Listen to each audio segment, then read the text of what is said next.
Good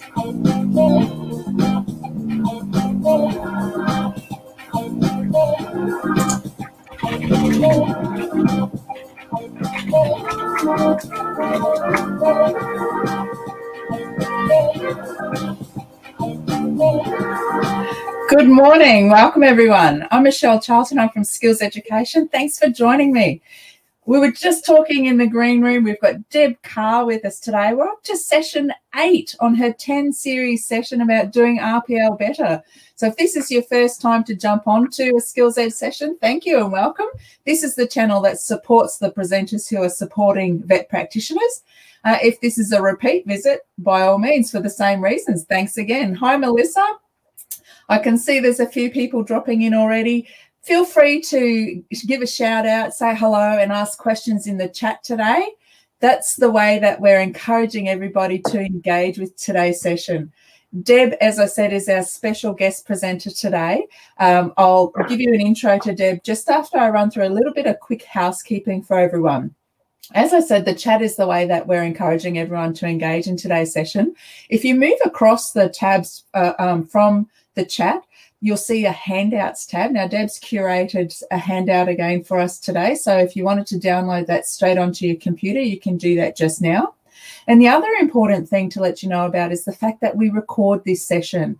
So anyone who hasn't been able to make it for the live session this morning and who has registered will be able to go across to the Vetter portal, log in and access the recording once it's available. And we'll get an email alerting us to that fact.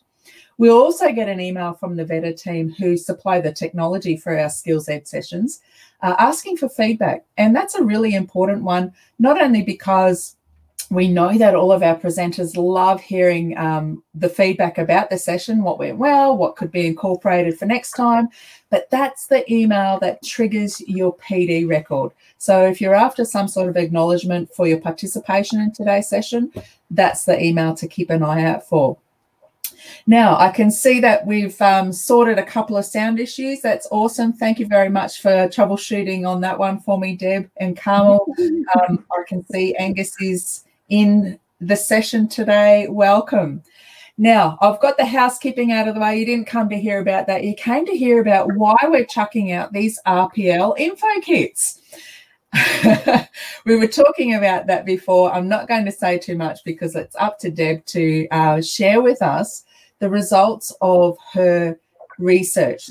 That's what these sessions are all about. Recently, Deb completed a Masters of Education where her thesis was on the forgotten stakeholder in RPL processes. So these sessions are running through some of the findings out of Deb's research, and it was really interesting to note that one of the key things was around this RPL info kit. So Deb's going to share with us what people have been able to provide input around that with us today. Certainly, these sessions have always been pitched at people looking to do RPL better as a process within their RTO. And because it is a mandatory requirement for all RTOs in Australia to offer RPL, these sessions have provided some valuable insight and thinking points about ways that we could consider to do a mandatory process in a different, more effective way. Definitely today, Deb's going to prompt us to think about whether or not we should be doing something like putting that RPL info kit in the bin. So without further ado, I'm going to hand over to Deb and let her take it away. Welcome, Deb. Thanks so much, Michelle. I put a little question in the chat box earlier on, so please think on that and we can chat a little bit later about that. So these sessions are for RPL program managers and practitioners that seek to do RPL better. Today I will share findings, as Michelle said, from my research just that are relevant to this topic. I will share interviews with Darryn Berg from South Africa and Nicole and Lorraine from WA. They present two very different approaches to ensuring pre-enrolment candidates get correct information. Darryn is trying to join us live later on. It just depends on whether he can get through. He's having some electricity issues. His contacts are in your handouts as well. So my research revealed many problems associated with the practice of RPL. That's no surprises there, but now we have empirical evidence. As I continue to research, listen and practice, potential solutions are evolving. This 10-part series delivers 10 possible solutions to doing RPL better, mainly at program level. I think these will improve RPL practice because they speak directly to candidate experience. So we have systemic problems with RPL in Australia. Funding and overly prescriptive units are two big problems that I think, personally. But these sessions recognise RPL can be done well within the system that we have. So Australia's nationwide competency-based RPL framework is envied by many, many countries. The changing nature of work, globalisation, ageing demographics, and the rapid pace of technological advancements drive national imperatives for RPL, as does social justice, as we'll hear later on. COVID-19 has placed even more imperative on RPL. RPL can make skills more visual to individuals and employers.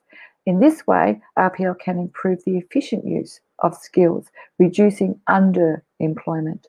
The efficient use of skills directly impacts our economy and social fabric. So I've tried to structure these webinars to provide you with A, evidence-based information on candidates' experience, and B, real-life examples of good practice that offer solutions to improve those negative experiences. So upcoming sessions. Number 9, invest in industry experience. This RPL guru, John Price, will join us for this session. Very excited about that. And number 10, the week after that, build partnerships with employers. So this is in response to the second biggest difficulty candidates face, and that's the dreaded third-party report. So I'm still looking for good practitioners that would like to share their good practice in this space.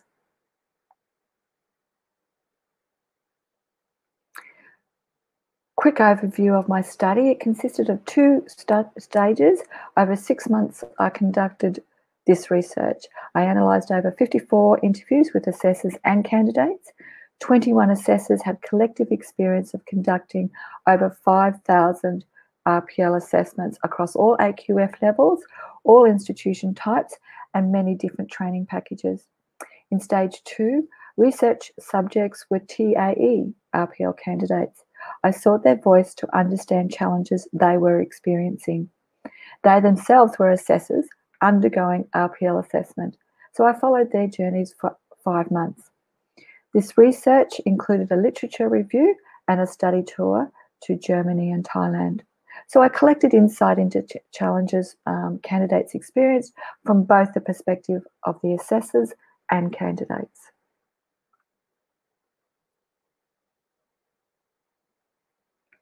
So almost all 21 assessors said candidates are confused and or intimidated with initial information. Assessors said candidates express difficulty in making informed decisions with initial information. This is usually compiled in the RPL info kit.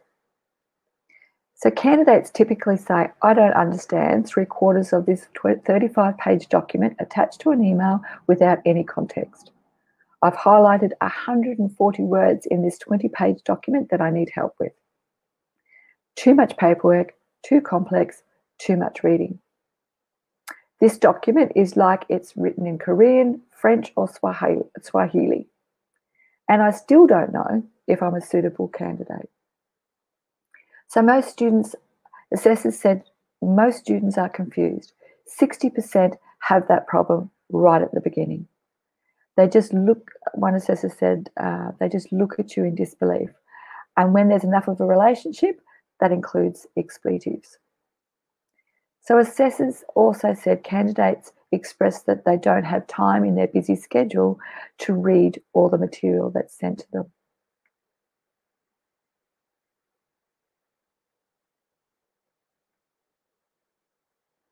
So many assessors indicated RTO systems and culture were to blame. Many assessors felt powerless to change how and what information is initially given to potential RPL candidates. This is a systemic problem at RTO level. ASQA loves my RPL info book, but my manager says it's too big and students are overwhelmed by it.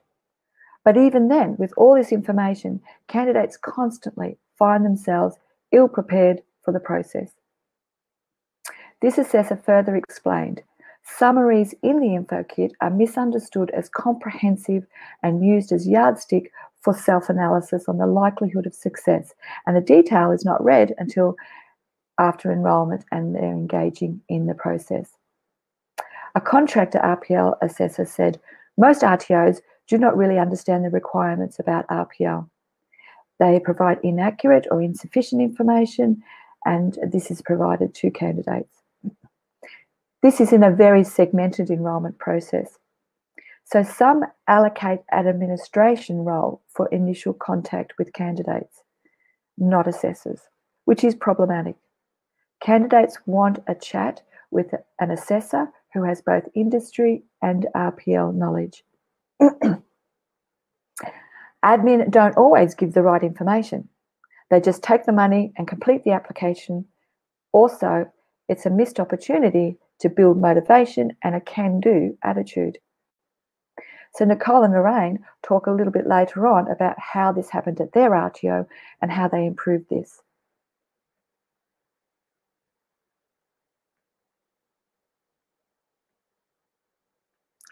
So an impact of being confused with the initial information is if they do decide to progress, some feel they have made the wrong decision. Some assessors noted candidates realise that RPL is not for them after enrolment.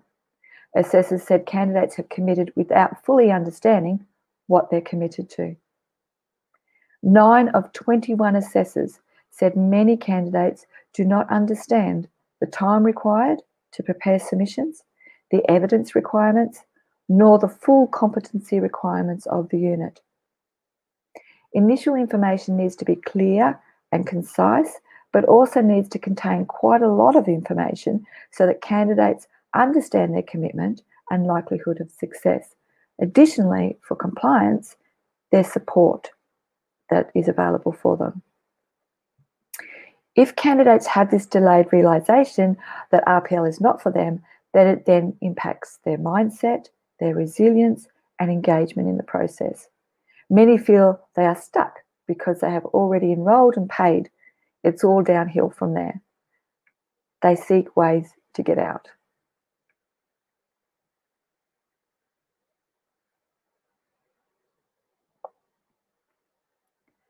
So my study focused on candidate voice. Research subjects, as I said, were TAE students. So for our international audience, this means they themselves were competency-based assessors.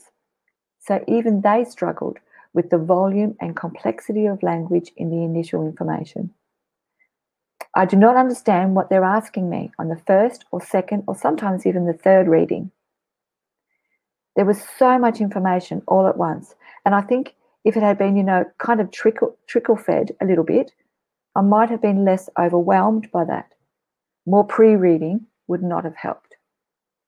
Interestingly, we hear from Darryn later on, his method follows this trickle-fed approach.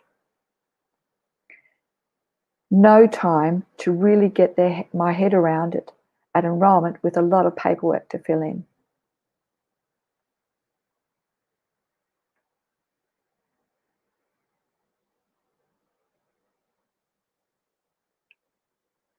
So Lorraine Pearson and Nicole Barret are RPL coordinators from North Metropolitan TAFE WA. They are leading the RPL program for early childhood. Their success and reputation with industry and students has earned them a mentoring role, helping to build RPL capability across the entire institute. So your handouts have a summarised tip list. So they have progressed their enrolment process from no orientation to centralised student services, to now a face-to-face orientation as part of an end-to-end RPL service. So let's listen to what this approach actually looks like.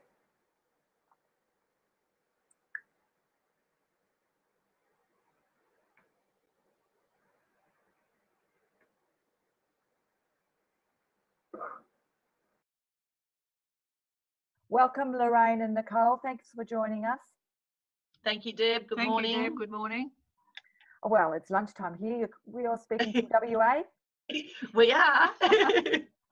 So let's get straight into it. Can you, we're talking about better ways to ensure RPL candidates can make informed decisions before enrolment. Can you relate to this challenge and what difficulties this causes? So, Deb, look, we can't relate to that challenge currently.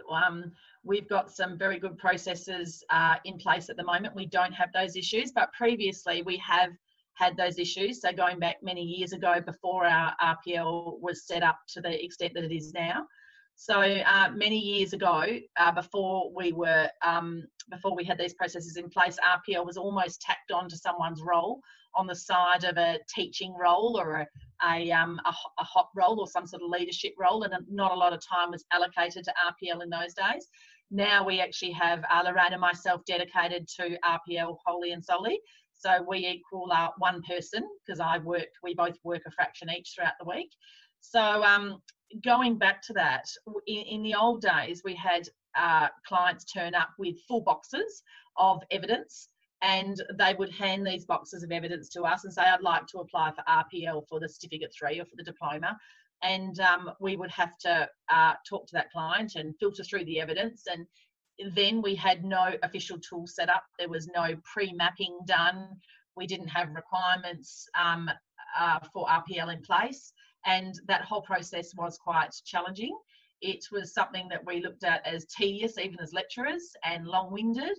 And the client often would be sent away having to find more information and bring that back, and also wasn't really clear about what sort of information was required to meet the training package requirements. So I think there was a real lack of knowledge a long time ago about RPL processes, and probably not confidence in the RPL process itself. No sound knowledge about RPL and no confidence as an RPL assessor. And I imagine when that person went away, rarely did they come back again.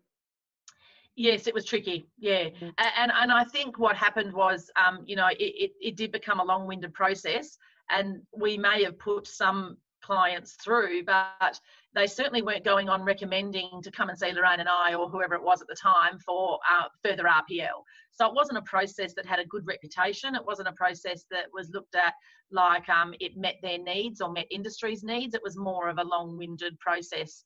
So we're talking a long time ago here, but I suppose because of that, we've looked at making many changes to make sure that those clients, don't feel like this process is tedious and time consuming, and that it's not out of what their realm of what their job responsibilities are on a daily basis. We want them to feel empowered to move on and study with us, and those processes just had to change.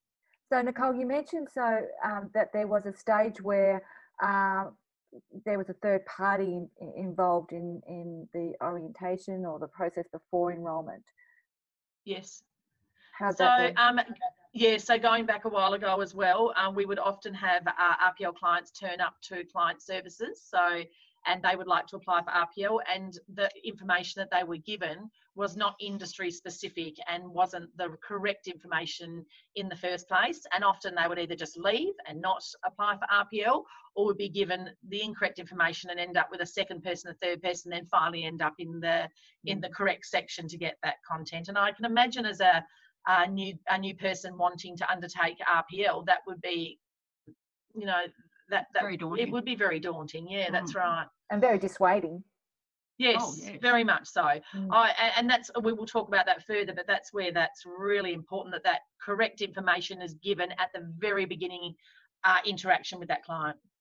So we talked about there was basically no orientation. They ended up in front of you with a shoebox full of evidence, to then a centralised student services model where they're given inaccurate information and not industry-specific information, to now a different model. Can you explain what that's, you call it your orientation model? Is that what you call it? Yes, that's right. So I'll let Lorraine talk about that a bit in a minute. But what we've found is that we had to set up some sort of formal orientation from the beginning, which helped us build trust and a relationship with the client, make sure that they the correct information at the very beginning of the course. So they knew exactly what they were going to undertake by applying for RPL, that they knew there was going to be a lecturer there to support them from the beginning of their RPL process to the end of their RPL process, and a lecturer who also had really thorough knowledge about the training package and their requirements. So that's critical. So Lorraine can talk to you a little bit now about our orientation process and how that works. Yes, when they come to us in the beginning, we try and work out what their needs are, which is most important, because quite often they could be needing another qualification in another area, or when we say to them they need to do placement in, you know, there needs to be hours with placement, certain conditions within the RPL model, and it may not suit them.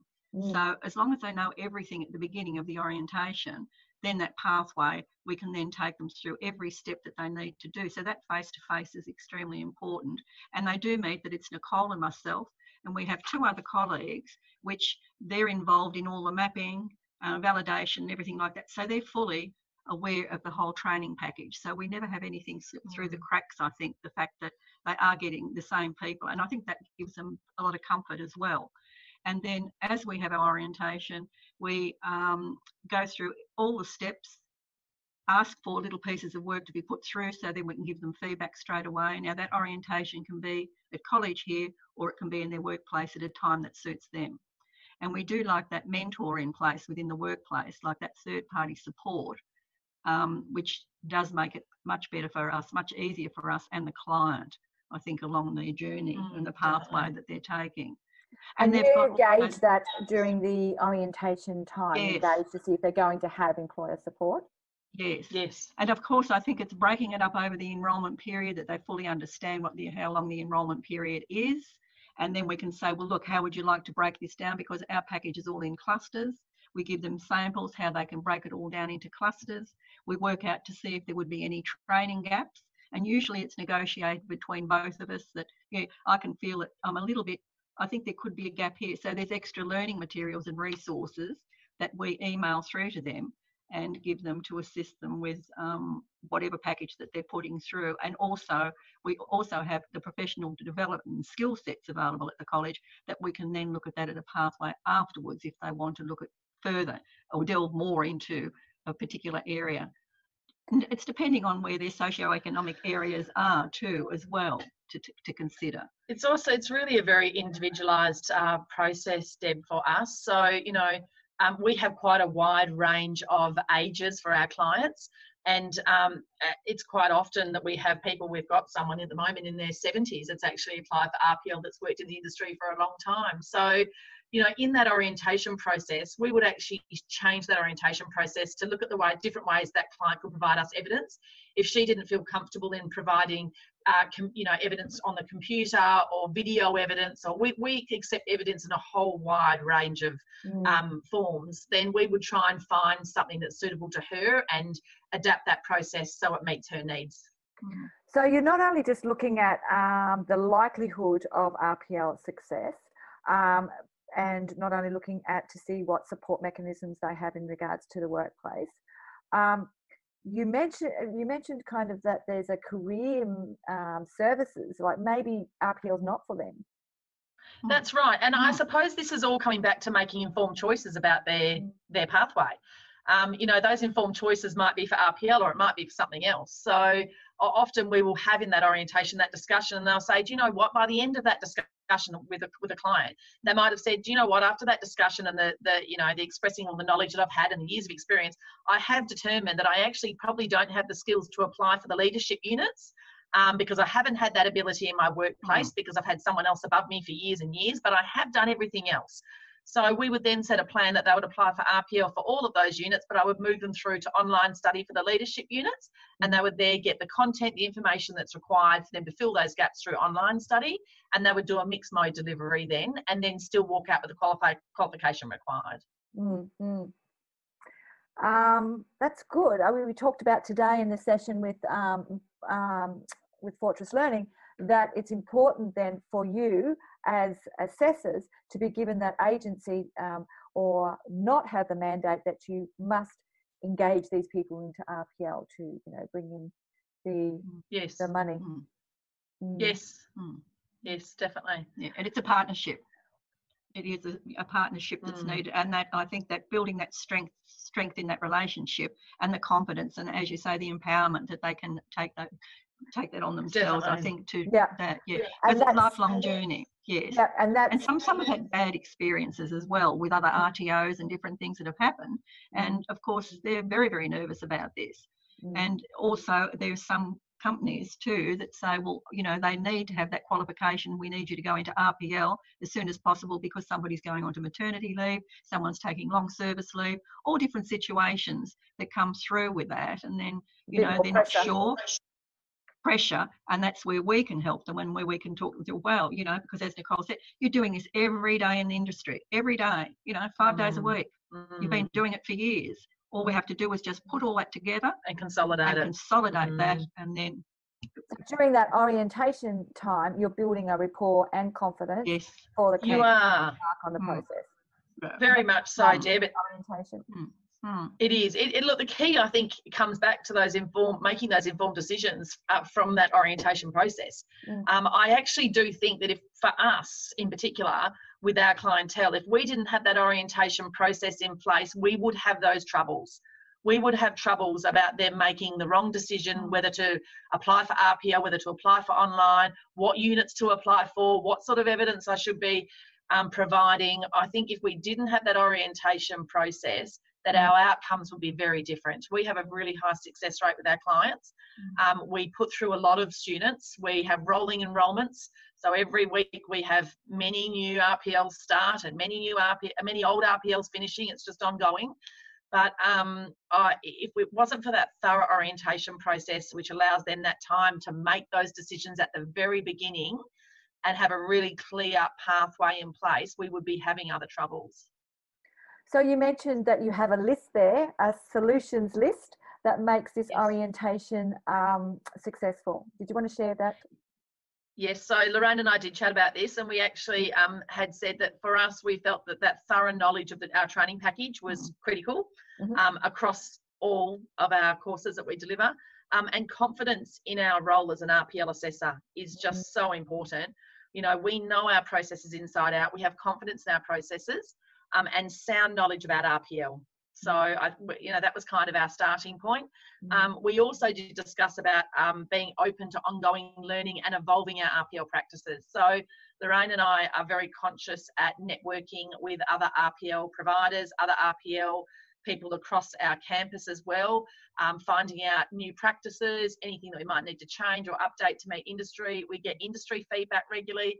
So we don't just sit there with one set of RPL guidelines and say this is how we're going to be delivering for the next 10 years.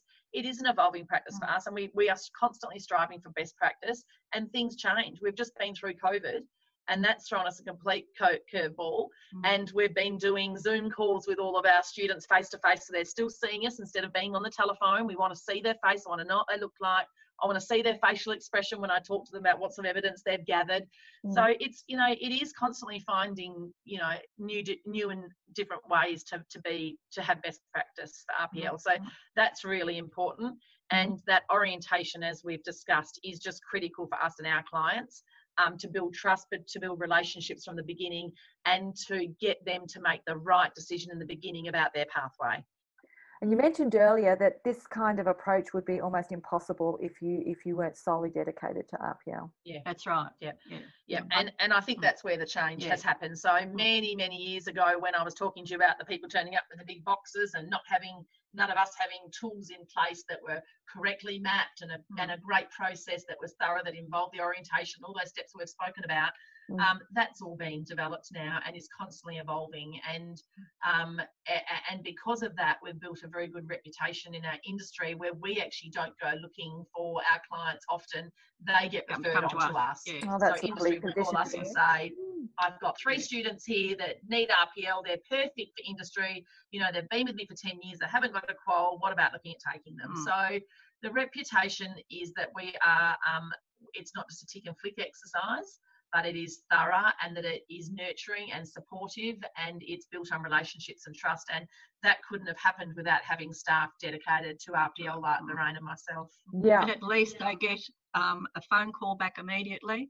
If they contact us via email, and that, it's Monday to Friday, and they will get an answer. They're not having to sit and wait until next week, until perhaps Nick comes in or I come in, or flexing around days or anything like that. They get it's responsive. It's responsive, immediate. So that's where it's been very good too. That they're not hanging around because they can't move forward if they have an issue and they just need a little bit of help, which quite often it's just only small, but you're still there, which they find that great because it is supportive and supporting them in a journey that we want them to have success. Yeah, well, you've certainly built up an industry reputation to have employers approach you and say, can you take our workers?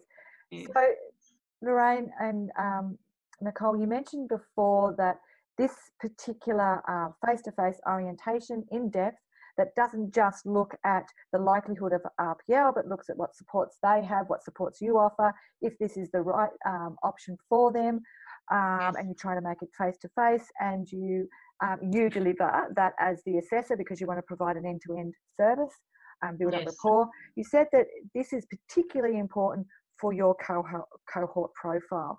What did you mean by that? Well, we take a range of students from different ages, but we often have students come to us that haven't studied for a long, long period of time and are quite nervous about coming back to study again. We also have mature age that are nervous because they're concerned that they have to use technology. And I suppose we've just got such a wide cohort of people that we have to really individualise in the orientation the ways that we're going to support that client moving forward to achieve their RPL. Just because we've got a 70-plus-year-old applying for RPL, it doesn't mean that she has to complete everything on a computer or use technology to apply for RPL. There are many different ways that she could be providing us evidence, and that could be through photos, through visits on the floor in the workplace. That could be through documented evidence, through curriculum and planning that she's done. It could be through talking to third party. There are so many different ways of having an outcome for RPL and providing evidence. So it very much comes down to our cohort being quite a wide variety of clients. And if a service does come to us, and quite often they will say that they need all upskilling because naturally with their rating and assessment, and they need to be lifted up into the next training package. So if we go out and we do a training needs analysis with the service, and then we work out, because some of them have got part qualifications or they're working through, then we do that for them to say, well, all right, this is what the gaps are, and this is where they can mesh into whatever it is, if they've got after school hours care. So that's carefully done too. And then they go back and say, well, right, these are the ones that we want on recognition of prior learning. And then we have the model where we say, okay, there's also the traineeships and there's also online. So we do that quite often, and that's been very successful because then we go out of an evening and we'll go from 6 o'clock till 9 o'clock, and it may be 15 clients in the one service, and then we're working them through RPL with the orientation that way, that we've got everybody together, and then it's very good because it's very interactive and collaborative learning and everything, so it's quite exciting to be able to do that as well. I mean, to have those orientation sessions in the workplace. It implicitly engages the employer in the process, and it does. Two big barriers I've found for candidates that they have to try to elicit engagement from their employers or their past employers to get their third parties to verify their claims, but they have no agency to do that. So that's number one problem. The other problem is that employers don't understand RPL. And so for a candidate to understand RPL enough to explain it to the employer, then to elicit their buy-in to help them is like, flying to the moon. So having that orientation in the workplace, you have actually dissolved those barriers in one. Well, our industry are invested in this too, Deb. I mean, and that's also key, but these employers will often sit there and listen to what Lorraine and I are talking about in the orientation for their clients, for their staff. So they're well aware of what processes their staff need to go through as well. And doing it in the workplace has so many benefits. Not only do we get to build that trust and relationship, and they get to see Lorraine and I, but while we're there, we can talk about all the things that are around their environment while we're sitting in there, and they can pull out their curriculums and their planning and their policies and their procedures and all that stuff that's going to be useful for applying for RPL and putting together as a package is all at their fingertips in their workplace. And it's very easy to refer to that when you're in their workplace doing an orientation. And then you also engage the employers. It's fabulous.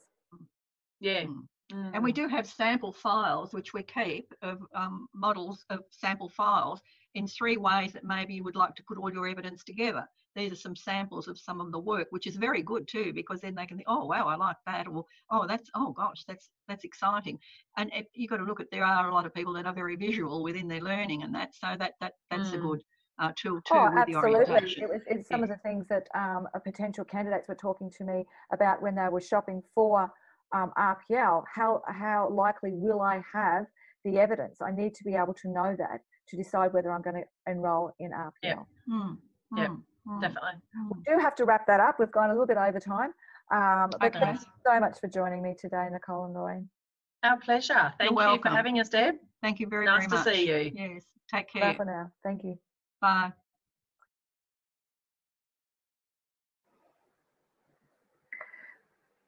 Great to hear from Nicole and Lorraine again. So before I move on to Darryn, I'd just like to share with you a letter that Lorraine received out of the blue from a graduating student. And the student titled it Complimentary Feedback. The orientation process is explicitly mentioned. So from the initial conversation and during the orientation process, Lorraine walked me through the RPL document and provided me with all necessary information to make an informed decision. She writes, big and small questions answered patiently with enough detail to know what was expected of me, my workplace, and my study commitment. So the student continues with the best type of feedback, recommendations. Lorraine's positive influence and the way she guided me through RPL has ensured I will and have told other early childhood educators to seek this form of study, and specifically through North Metro TAFE. So students like this approach.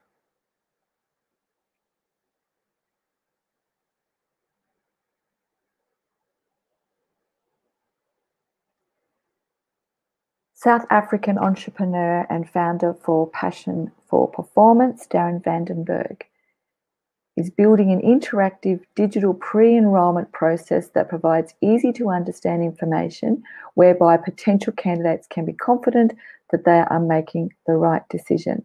He has also co-created the Digital League of Assessment Professionals towards better RPL systems in South Africa digitally. Darryn really wanted also me to mention RPL is driven in South Africa to help redress the past injustice for South Africans who make up 80% of the population, who were excluded from educational opportunities under apartheid, but have gained many years of skills and experience. As we listen, I'd like to see your thoughts on benefits that you see of both approaches. Let's listen to what Darryn has to say as he attempts to explain his technology for us.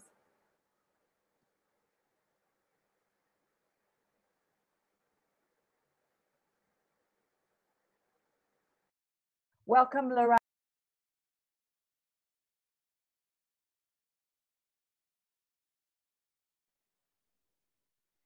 Thanks for joining us, Darryn, all the way from South Africa. Pleasure. Thanks for having me this morning. Very interested to hear, I'm very interested to hear your approach, particularly with pre-enrolment in using digital technology. So today we're talking about better ways to ensure RPL candidates are informed accurately prior to enrolment and paying out money. Can you relate to that challenge? So yes, as actually we've just so from South Africa we've just implemented an RPL initiative with a client called the South African Emergency Services. So they are a professional body that oversee our ambulance and firefighters, and they just RPL'd through us using technology 100 firefighters who have been in the industry for many years but don't have a qualification. So they've created a qualification, put it onto our national framework, and gave these firefighters the opportunity now to RPL themselves for a qualification versus just being in the workplace for so many years. And yeah, so there's this obviously this process that's gone on and lots of learning that happened from it. So yeah, I can definitely you know, yes. Okay. Yep. So how does your process make sure that those candidates have an accurate understanding of RPL prior to enrolment? So what we did was, I kind of run a technological company, so we play in the technological space, and we're exploring how to move RPL into the technological space. So we, when SAIC approached us, they had a process of phoning every candidate one-on-one, because they're spread out over the country, and try and get them on board. And what we ended up doing was we ended up creating a chatbot. So a chatbot is, most web pages have them. When you log onto web pages, there's a little thing on the bottom corner, click there and talk to me. Although most of them aren't overly well defined. So the challenge is there's a lot to say pre-starting. There's a lot that the learner needs to contextualize. There's a lot that they need to know. There's a lot that they should know. And because we were using a fairly low-tech, our audience were a low-tech audience. So some of them didn't have smartphones. They definitely, I'd say 70% didn't have access to computers, stuff like that. The chatbot was a very interesting scenario, because we had to take the pre-message and break it down. We had to really deconstruct it into short conversations. So the simplest thing that we had to understand was, when you WhatsApp a friend, unless it's a really close friend or you're doing a voice note, you literally got 20 chats, 10, you have 10 goes, your friend has 10 goes, and then the chat is done and you go off into your work day. And if those chats are more than like 20 lines of reading, you don't read it, you kind of just skip through it and carry on. So in doing the chatbot, we had to explore really exciting ways for the applicant to want to carry on with the journey. So we split the pre-enrollment into two sections. The first side was, do you want to RPL yourself? Why do you want to RPL yourself? And do you even know what RPL is? We use a great word called RPL. Do you for 1 second think this is easier than doing the 1-year training? And if you do, why do you think that? So that was kind of the first conversation. The chatbot gets that information. The chatbot, yes. So the chatbot writes the question. So it'll go, hey, who are you? Hey, Deb, nice to chat to you. So you want to RPL yourself for firefighting? Great. Why do you think you can do this? Deb, what does RPL mean to you? Or Deb, do you want to know what RPL means? So it kind of little buttons, and it's a branched approach to conversation. So what we do is we create the conversation with all the possible branches that have been asked previously, and then we bring those into a simple conversation that you have with the chatbot. So Deb, do you know what RPL is? No, I don't. Well, let me show you what it is. Boom, this is the first step. And then it brings you back. So you go on a conversation on what is RPL, and you come back to the beginning point again. And then, okay, Deb, do you think you're a candidate? Yes. Why do you say that? Because of this and this. And so we do about 15 just to clarify, the chatbot is there's not a real person behind at this stage. No, it's 100% technology. Okay. Exactly, 100% tech. I'm having this conversation with the chatbot around why and what. Yes. You said it's split up into two. Yes. So what happens is, at the end of the first chat, which runs for about 10 minutes, you get an email from the chatbot, and our administrator got an email saying, hey, Deb, you just chatted to our chatbot. Our chatbot name is Veo. We gave it a name, so you actually do. So this is very cool. So Deb, you just chatted to Veo, and this is the information you gave Veo. You said to Veo that you wanted to RPL for this reason. You went the RPL. You now understand more about what RPL is, because you told us you did. And everything you did goes to you in an email of agreement. That email also goes to our administrator, the SAIC administrator, going, Deb's just started this. She is interested. She's not paying yet. She's interested. Then on the email is, Debs, would you like to know more and start getting ready to apply for this? Because there is a cost involved. Are you interested? Click this link. That then takes you to a second chatbot. So now you're speaking to Veo again. Hey, Debs, it's Veo again. How's it? Let's chat some more. And now we go into a deeper contextualization of, Debs, where do you sit? What's going? Do you know that RPL is not easier than a live training, because we have like a whole bunch of criteria. Debs, are you, and we go through like a code of conduct. Debs, do you agree to the following thing? I agree. Do you agree to this? I agree. So the second bot is about 15 minutes of engagement, but we tell you up front. At this point, we also add you to a WhatsApp group, a pre-enrollment WhatsApp group. So I still haven't paid any money yet? Nothing, not a cent. You haven't paid anything at the moment. Yep. So at this point, this is manned closer by the administrator, because you're still interested. So we have 2 or 3 administrators, and this group, there's already, there's random people on the group from random parts of their journey. Some are still trying to decide, some are about to decide, some are still asking questions. So as you work through the chatbot's going, Debs, listen, if you have, here's what we're doing. And because the chatbot is not artificial intelligence. It's not AI. So it can't cognitively answer you back if you have deeper questions. Yeah. If you ask a question, what the bot will do is, Deb, this is a fairly good question. I might not be able to answer it. So please, why don't you just put it onto the WhatsApp group right now and ask someone there. Oh, and okay. so the Do bot we have now AI on the WhatsApp, or do we have people? No, it's humans. We have humans on the WhatsApp. Yep. So because what we've experienced is people come into this WhatsApp group for probably 10 days, 8 to 10 days, and then they're off it again. Because we create a second WhatsApp group for the RPL candidate who has paid. So once the person has paid, we take them out of the pre-group and plug them into the, okay, now we are focused on you. The assessors are on this group. The administrators are on this group. We plug videos onto this group. You know, we really do a deep dive onto the second group, but you paid for it. So we can now pay people for it. Darryn, can I ask, when I'm at the first stage of WhatsApp, am I able to talk to other candidates? Yeah, 100%. So every candidate at that first stage, yes, every unpaid candidate who've gone into the second phase get put into this group. So there might be 100 people, 50 people, 280 people, depending on how many at the stage. They're all on this group. So when you post this question, a whole bunch of other candidates are seeing this question, and what our administrators try and do is they try and get the other candidates to answer it if they've already been answered. So, hey guys, please won't the group of you work together in answering these questions? We'll help out if none of you are getting it, but it's really not about us telling you. It's about you exploring with other candidates the amount of stuff going on prior. And we get drop off the group. People go, this group's not for me. I'm not too much work. Great. And they drop off and they leave the group. And we go, well, that's fantastic. It's helping to build accurate expectations. What do you 100%. think? So stage one is more why and what. Yes. Stage two is around expectations, code of conduct. And contextualization. Yes, and contextualization. So in your workplace, you want to RPL so you want to do a qualification. Does this qualification even link to your workplace? Do you know? I mean, why do you want it? Is it for career growth? Is it for promotion? Okay. Those kind of questions. That's a type of, and a lot of that. So I say this carefully, not to be arrogant, but because we've worked with so many people who've RPL'd themselves in the past, and there's so many mistakes that have happened. We learn from our mistakes. And we learn from others. So there's generally a 70% conversation that can happen that's static. That's why a chatbot can do it. Because 70% of it is the same. It's the same questions, the same I'm stuck, the same this. And a lot of where people have written an answer in a paragraph, what we'll do is we'll convert it into a GIF or into an image. Because an image can say a lot more than a paragraph, and a GIF can say a lot more. So we'll take a lot of the information, break it down into 5 points. And that becomes on the bot, you see a GIF going point 1, point 2, point 3, point 4, point 5.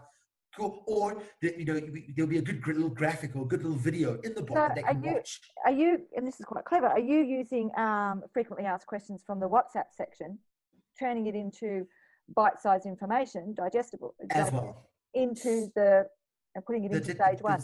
Yes. 100%. And questions that get asked during the RPL process, and questions that were asked after the RPL process. So we're asking people kind of, what are all the problems? When the learner says, this was just not what I expected. This is, why do you say that? Because you went through this process. So initially we've run this process 4 times now. And we, now we're starting to tweak the bot and tweak the conversation and tweak the scenarios, because we're starting to see that even on the onboarding, even in the registration, what they thought they were reading and what they thought they were understanding at the end was nowhere close. They were like, oh my, no, hang on. You said this. Yes, we said that. But I thought it meant that. Can you tell How me did you think that? Can you tell me quickly, what problems were you solving? What problems of misinformation? Can you paint a story of that? Yeah, the biggest problems we were solving was RPL is not easier than live training. It's not less work. It's not less paperwork. It's RPL is a lot of work that you've got to do. And just because you have a PhD from a recognized university doesn't mean that you can RPL, that you're going to get your RPL on this vocational based performance scenario, competence-led criteria. So, because we had a lot of misinformation. Well, I've been in here for 20 years. Surely I must get my degree. No, you've been there 20 years. What have you been doing for 20 years? Putting out fires, really? Are you sure? Where's the evidence to prove that? So that's a problem we're trying to solve there. And also, we've had a few. I've been an administrator. I've been sitting in this fire station for 15 years administrating. I want my level 4 firefighter certificate. Have you ever put out a fire? No. Well, you're kind of missing something. You're kind of missing the crux of this particular qualification. Why don't you rather try and RPL yourself for administration? But I didn't know I could do that. Oh, now you know you can. Oh, wow, that'd be so great. And of course, that does that happen in 1, 2, or 3 stage? One and two. Okay, because there's a bit of career management or career advice in there, not just likelihood for success. 100%, because we're saying to the candidate, why do you want to RPL? The first one, you want to RPL? Great. Do you know what RPL is? No. Well, then why do you want to RPL yourself if you don't know what it is? Here's what it is. Do you still want to RPL yourself? Yeah, that sounds so good. It's quick. I can get my certificate quickly. This is great. Okay. Do you know how much work this is? How much work can it really be? Well, it's, and you've got to be assessed. And, so we touch on role players, and the first spot is, what's why. The second spot is more the context. So we go, well, listen, we're going to be using people called assessors. Do you know what those are? Have you heard about them? No. But assessors are subject matter experts that will look at your portfolio. So if you have a really bad portfolio, they're just going to tell you how bad your portfolio is. If you have a really good portfolio. And so it's that kind of space, not detailed. It's quite light, definitely not detailed. But in the second bot, so in the bot where we start going, no, I'm serious, I want to be an RPL candidate. The bot gets to a point where it goes, do you want to register to RPL? It's going to cost you X amount of dollars. This is how much it costs. Do you want this? If they say, yes, I do, then the bot goes into a full registration process. Name, surname, second name, ID number, where do you work, who's your boss, and it goes into the bot does a full application form for you. And that takes another kind of 15 minutes. But what's happened is the person has made a cognitive decision at this point that they want to pay for it and they want to start the process. And we go, who's paying for it? Is it your boss? Is it you? And if it's your boss, please give us their details so we can contact them and get the payments happening. If it's you, here are the banking details. You can do an EFT right now. So we get, that's the last step of the second bot. If the person wants to drop off, thanks, Debs, for coming. Good luck in your career. We're very excited for you. Please come back anytime you want to. Bot two. Okay. Darryn, you said that there was 8 to 10 days where I could be on the WhatsApp to ask deeper questions.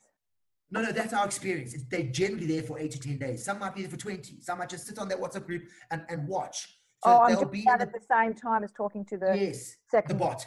Okay. Yes. Okay. Yes. So when you get the second bot, as part of it, you get the link to the WhatsApp group. Hey, Debs, click here, join our WhatsApp group, just in case I can't answer your questions. There's generally other candidates on there. If not, there's at least the administrator on there. Ask your questions in that group. So if I can't answer specific questions for you here, I will go through a set of, I'm still going to talk to you for a bit now today. But if you're getting questions that I'm not asking, drop them onto the group, please. And here's the link. Click it on your phone and join the group. Bang. So as a devil's advocate, yes. One of the strengths of a face-to-face orientation is getting to meet my assessor and talk about my industry and kind of work out the likelihood of success, but also building a rapport with my assessor. Yes. Is this a deficit in your digital approach, do you think, or not? So this is a very interesting question. So it's going to be a yes and a no answer. Now, the reason why it's yes and no is at this point, we have not assigned the learner to an assessor yet. This for us at this point is purely the exploration. And in our world, because RPL is so self-driven, so self-directed, it is an autonomous venture. If you cannot get through this, then the chances, our assumption is, if you're struggling to get through just this type of engagement, when the time this goes live, you're going to be killing the time of your assessor. You're really going to be usurping a lot of time. So struggle through this a little bit. And the word struggle is an interesting word. So it's most people are able to text and engage, but saying that, we have our HR directors who go, what must I do? The button says click here. What must I do? As an HR director, you should click there. Okay, click.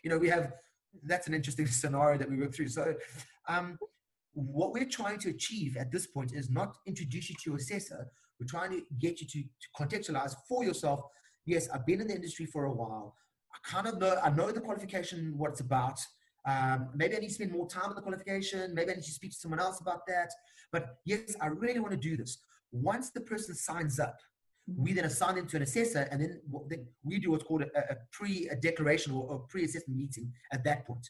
That's when they meet the assessor, they dive into the assessment criteria in detail, what the artifacts are in detail. That happens after payment. Because at that point, I pay my assessor for that time, so my assessor is actually interested in giving that time. Prior to that, we found our assessors kind of, I don't. There's a lot of buy-in. Yeah. And there's something that I think we chatted before, and I just want to make this clear for our guests, is that during this WhatsApp time, there is access to other people that have the same questions that might be in my same industry. So I do have that level of just checking other people's inquiries and talking around my issues and what I might be concerned about, and just doing some more investigation through just chatting with other people on there. 100%. And also the administrator. So a person who knows the program, so an owner. Are they subject matter experts, or they know RPL, but they don't know my industry? Correct. It's B. So they're not necessarily subject matter experts in the deep side of the industry, but they understand the RTL process of the training provider, how it works, what will be expected. Those administrators, sometimes will get a question that administrator can't answer. So they'll just pick up the phone and assessor and go, listen, this question's been asked. Do you want to come onto the group quickly and help out? Or can you just give me a brief answer and I'll answer it for you? So we sometimes have assessors who just want to give back on the group. They'll sometimes just have it on their phone. Their phones, they never leave the group. They just remain on the group. And if a question comes up, they'll give an answer. Hey, man. So what we haven't built this yet. In terms of what I'm about to tell you, what we're hoping for is that the assessor would give feedback on the group, and we want to in the future get the learner to choose the assessor within a reason. So the learner will be on the group, and Darryn really helped me. I want Darryn to be my assessor. So Darryn then gets paid, and we unify the assessor. Why not? Why not? It's really interesting. Nicole, I just talked to earlier today, said, and I've heard it again and again through our webinar sessions, is that initial investment by an assessor that is knowledgeable in the industry, that provision of end-to-end service actually is worth the investment, because it sets the client to actually work more autonomously down the track. It builds their confidence. And so the other model is that it is actually worth that engagement at the start, because it saves time in behind that. Interesting. Wow. That's something we have to check out. That's something I'll definitely explore. Because in the experience in this big project, what we experienced was, we experienced that of the 100 people, 40 people didn't even start. So all their names were put forward by their management rather than by themselves. Is the firefighters? Yes, the firefighters. Yeah. Of that, 40 of them didn't even start. And of the 60 that did start, we had I think it was 8 drop off at one point. We left with 52, and of the 52 that went the process, now fortunately on the registration we had all their details already. So when it went into, do you want to register, it was give us your ID number. Hey, here are all your details. Great. So they didn't even have to register because we already had their details pre. So the bot can do that. They didn't have to fill out the forms. But of the 52, 41 were found to be competent. And of the 11 that were found not competent in their scenario, it was literally on technical, highly technical stuff. So the RPL process wrapped up within the 3 months. They now have 3 more months to just fix those 3 or 4 problems or things that they didn't do. Exactly. Well, in this case, it's only coaching. In this case, they just need They don't actually need training. The assessor, what the assessor did was, hey, you didn't do this. I can see you've got a concept of it, but please just go get some coaching. I recommend in your fire station, this person must coach you. Get a video done of that. Show us what you redo the evidence and submit it. You've got 3 months.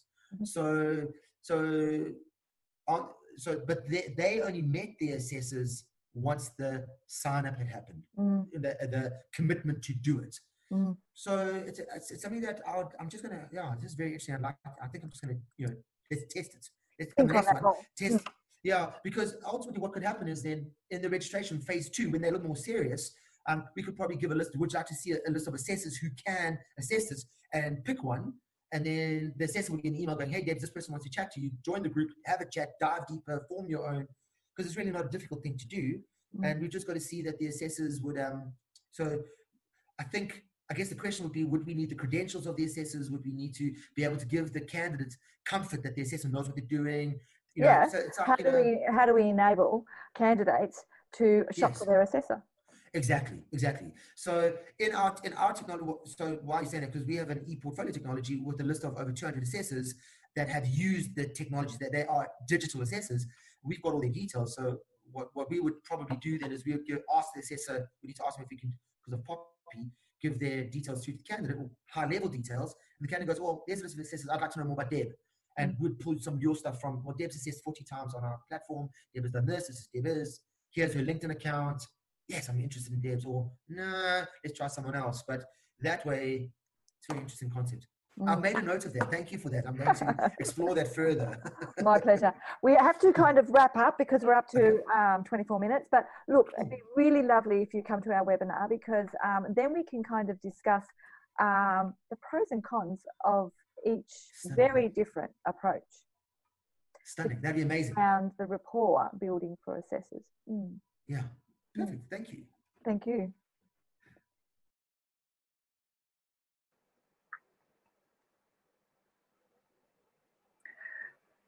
Thanks to Darren. So I've asked the question in the chat box, who is ready to throw out their RPL kit? So the RPL kit really seems to be a safety net to make sure that I've covered everything. The other, in compliance-wise, the other thing we've looked at is to improve the informed decision of the candidate so that they know the likelihood or their suitability for RPL. There was something, a project that I visited when I was in Germany around their pre-enrolment process. And I asked them, they were actually doing an action-based research, and so they were researching and doing this at the same time. And I asked them, what is the, with your pre-enrolled candidates, who overstates their experience and who understates their experience? How useful is that self-assessment? And that's what we're trying to do with that pre-enrollment a lot of the time, with that info kit. We're trying to give them enough information that we can help them make that decision of, am I a suitable candidate with a likelihood of success? So they're being put through that self-assessment. And they said that candidates were just as likely, almost 50-50, to overestimate as underestimate the relevant experience that they needed for this RPL. And incidentally, gender didn't influence that at all. So even through both methods here, through the digital method as well as the face-to-face, the pre-enrolment process is a guided activity. And that paper-based RPL info kit exacerbates the confusion. It doesn't help. It can augment the process, but sending that out to the candidate without a guided process is not good practice at all. So when I say throw it out, maybe don't send it to them. Have that as a product that you make sure that you are covering. I've informed them this and this and this. We've discussed this. We've discussed that. And those summaries of the competency that is required is delivered in a different way. It's, as Michelle said before, it's more changing the format of the information than not having it at all, not having that info kit at all. Teresa said it's so great to hear a different perspective on how to do this, and Carmel said she so wants to throw out the paper-based RPL kit. Yeah, so Michelle says all RTOs must provide RPL as an option, but how that information is presented around that is obviously the cause of confusion and demotivation for candidates. So both, that's right. So the RTO must be invested in RPL as a real, authentic option. Both these methods are approached and designed to improve motivation and agency, not to dissuade. Carmel says there is so much duplication for the assessor in the kits I use. I want to use technology to make the process more efficient.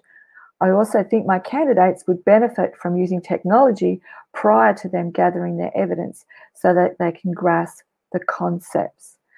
The concepts of RPL or the concepts of the content, Carmel? And duplication across the units. Yeah. So I was talking to John Price yesterday, and he said you can with your industry expertise, you can summarize and cluster a program or a qualification so that you can quickly work out. He calls it go and no go gauge.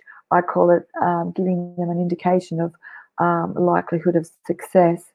Wendy says, if you have written information that should be provided in the initial interview and discussing it with them, I find a flowchart of the process is a good start.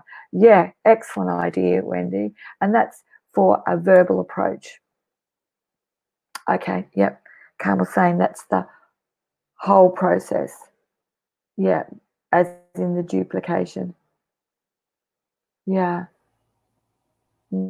Love the idea too that Wendy has put in there about the flowchart, because as we know, there's so many learners in vet that are inclined to really respond well to the visual outline of things. So many times we hear feedback that reading through a whole chunk of text isn't conducive to helping. So that flowchart as a visual thing is, a very simple but spot on, excellent idea. Well, Darryn mentioned the GIFs, so he put that information in GIFs. And I've often also said a video scribe is really good, short way that chunks in a lot of information and engaging and motivational format. Video scribes are excellent. Yeah, again, this is a session that you've run that's generated a lot of ideas. And who was it just in the chat? Teresa was saying that it's really good to hear alternative ways of how to do this. So again, you're prompting a lot of food for thought. Carmel said, I think the use of short videos to provide information to candidates about the process is more effective. Absolutely, absolutely.